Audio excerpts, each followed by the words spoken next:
ಕೈಕೊಟ್ಟ ಮುಂಗಾರು, ರಾಜ್ಯದಲ್ಲಿ ಭೀಕರ ಬರಗಾಲದ ಭೀತಿ. ಅನಾವೃಷ್ಟಿಯ ಸಂಕೇತ ನೀಡ್ತಾ ಇದೆಯಾ ಎಲ್ ನಿನೋ ಎಂಟ್ರಿ ಅನ್ನುವಂತಹ ಪ್ರಶ್ನೆ. ಕೈಕೊಟ್ಟ ಮುಂಗಾರು, ರಾಜ್ಯದಲ್ಲಿ ಭೀಕರ ಬರಗಾಲದ ಭೀತಿ ಎದುರಾಗ್ತಾ ಇದೆ. ಅನಾವೃಷ್ಟಿಯ ಸಂಕೇತ ನೀಡ್ತಾ ಇದೆಯಾ ಎಲ್ ನಿನೋ ಎಂಟ್ರಿ ಅನ್ನುವಂತಹ ಪ್ರಶ್ನೆ. ರಾಜ್ಯದಲ್ಲಿ ದುರ್ಬಲಗೊಂಡ ನೈಋತ್ಯ ಮುಂಗಾರು ಮಳೆ.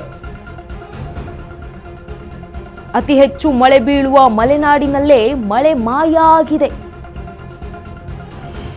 ಜೂನ್ ತಿಂಗಳಿಗಾಗಿ 2 ವಾರ ಕಳೆದ್ರೂ ಕೂಡ ಅಬ್ಬರಿಸ್ತಾ ಇಲ್ಲ ವರುಣ.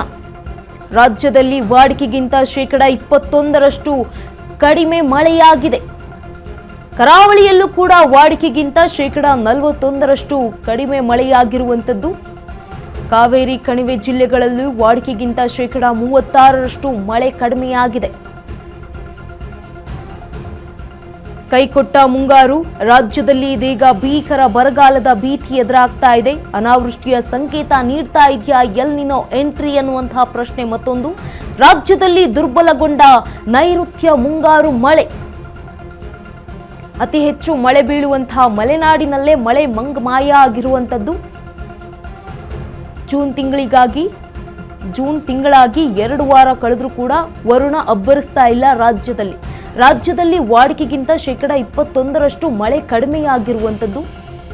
ಕರಾವಳಿಯಲ್ಲೂ ಕೂಡ ವಾಡಿಕೆಗಿಂತ 41% ಮಳೆ ಕಡಿಮೆಯಾಗಿದೆ. ಮಳೆ ಬಂದಿಲ್ಲ. ಕಾವೇರಿ ಕಣಿವೆಯಲ್ಲೂ ಕೂಡ ಮಳೆ ಕಡಿಮೆಯಾಗಿರುವಂಥದ್ದು.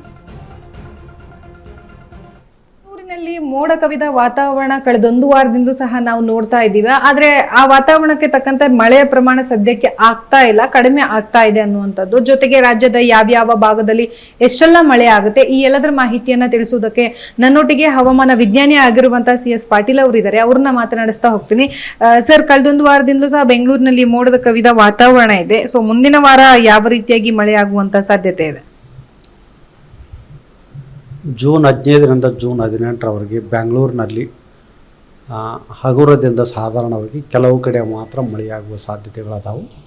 ಕರ್ನಾಟಕದ ದಕ್ಷಿಣ ಒಳನಾಡಿನ ಎಲ್ಲ ಜಿಲ್ಲೆಗಳಲ್ಲಿ ಮುಂದಿನ 4 ದಿನಗಳವರೆಗೆ ಮಳೆ ಪ್ರಮಾಣ ಭಾಳ ಕಡಿಮೆ ಐತಿ.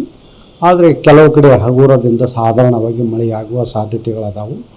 ಅಂದರೆ ಕರ್ನಾಟಕದ ದಕ್ಷಿಣ ಒಳನಾಡಿನ ಜಿಲ್ಲೆಗಳಲ್ಲಿ ಕೆಲವು ಕಡೆ ಅಂದರೆ 50ಕ್ಕಿಂತ ಕಡಿಮೆ ಪ್ರದೇಶದಲ್ಲಿ ಮಳೆಯಾಗುವ ಸಾಧ್ಯತೆಗಳದಾವು. ಉತ್ತರ ಒಳನಾಡಿನ ಜಿಲ್ಲೆಗಳಲ್ಲಿ 25ಕ್ಕಿಂತ ಕಡಿಮೆ ಪ್ರದೇಶದಲ್ಲಿ ಮಳೆಯಾಗುವ ಸಾಧ್ಯತೆಗಳದಾವು.